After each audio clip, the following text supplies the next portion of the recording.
مش عايزكم تزعلوا لحد يصوت عليا ولا حتى يعيط. انا بس عاوزكم تفتكروا ان كل اللي عملته كان عشان الافاضل. مساء الفل يا جماعه، غبنا عليكم وان شاء الله مفيش انقطاع تاني. النهارده معانا فيلم الناس كان حاطه له توقعات كبيره، ولكن في ناس لما دخلت السينما ناس خرجت مبسوطه تقول لك ده اجمد فيلم نزل السنه دي، وناس خرجت متضايقه تقول لك ده اسوأ فيلم نزل السنه دي، وناس بتقول لك انا مش فاهم حاجه في فيلم لخبطني. وده دورنا اللي احنا ندور ونشوف هل الفيلم حلو ولا وحش. لو انت مش عارفني فانا سعد وده برنامج المفتش الفني.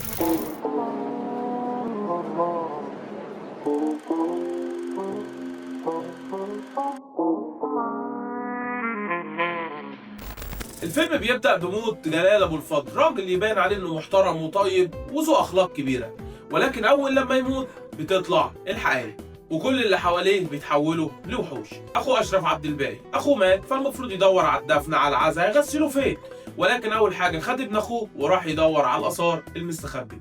تاني حاجة جت واحدة تقول أنا مرات المرحوم وكان متجوزني ومخلفة شحطة قد الدنيا. والحاجة التالتة بقى إن ابنه عايز يتجوز حبيبة أخوه، واخوه التاني جايب واحده مش من طبقتهم ومفهمها ان حياته وعيلته هوبا هوبا وهم عيله فلاحين على قد حالهم. وعنده ابن اخوه ملموم على شويه صيع ورايحين يسرقوا، ولازم عشان يسرقوا يعدوا من اوضه المرحوم اللي هو عمه اللي لسه ميت. وعرايس انت الله يرحمها بيقول لك كلهم جايوا من الجنازه بس كل واحد جاي يشوف هيطلع بايه. ده اللي انت حسيته كمشاهد، بس اللي انت في جنازه بس كل اللي انت شايفه كل واحد عايز يطلع بمصلحه من الميت. فكره الفيلم مش عن الموت، هي عن المصلحه، عن اول لما السلطه الفلوس بتختفي الاقناع بتقع وكل واحد بيبان على حقيقته. العيله هنا نموذج مسخر للمجتمع، كله بيقول لك انا محترم بس وقت الجد كله بيبان انه مش فاضي. خلينا نكون منصفين، الفيلم حلو، الممثلين حلوين، طبعا معانا الابطال اشرف عبد الباقي، بيومي فؤاد، محمد شاهين، محمد ممدوح، وميشيل ميلاد، وطه دسوقي، وناهد السباعي، وهنادي مهنا،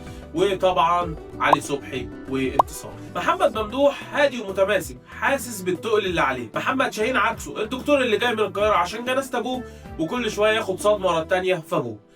انتصار الام بتاعت البيت اللي قاعده بتداري هنا وبتلم من هنا، واول لما عرفت ان جوزها متجوز عليها قررت تنفجر. ولكن طه دسوقي وعلي صبحي وميشيل ميلاد بكاسة دي بابيل على رايهم ده اكتر خط كوميدي، ولكن كان ممكن يتلعب فيه احسن من كده شويه عشان يطلع بطريقه احلى من دي بكتير. نيجي بقى للجوكر بتاع الفيلم اللي انا شايفه يعتبر هو بطل الفيلم، اشرف عبد الباقي. واشرف عبد الباقي مش طالع بالشرير والصوت العالي والجعير ولا بالضرب، ده شرير هادي جدا، ده كيوت. شرير بيمض اخوه الميت وبيبصمه وهو مبتسم ويقول له الله يرحمك يا اخويا. الراجل بيبصم اخوه وهو ميت، بيتعامل مع الذنب كانه ورقه رسم راح يمضيه. والله تحسه يا معلم عنده فوبيا من الجنه ومتصالح جدا مع النار، لا همض اخويا وابصمه واسرق اولاد اخويا في ايه يعني. واشرف عبد الباقي طالع بعقليه مش كله بايظ يبقى انا اسبق واخد الكل. الفيلم واضح انه قاصد بالفوضى وقاصد انه يلخبطك، عشان دي روح الفيلم اللي هو بيقدمها، عالم فوضوي مليان عالم جشع. بس المشكله اللي ما خدوش بالها منهم ان الفوضى زادت عن اللزوم، شخصيات كتير، خطوط كتير، واغلبهم ما خدوش وقتهم ولا نهايه ترضيهم.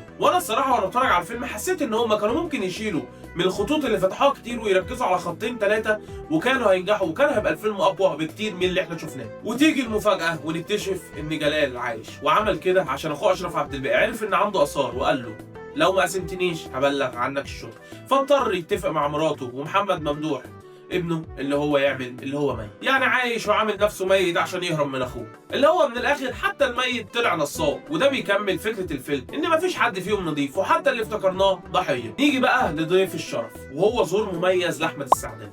والصراحه احمد السعداني عمل دور جديد عليه وجديد على السينما المصريه اخر فتره، يعني احنا ما شفناش حد بالحقاره دي ولا شفنا شخصيه طالعه بالكاركتر ده. هو احمد السعداني كان من الناس اللي ليهم فلوس عند جلال وجه عشان يهدد ولاده.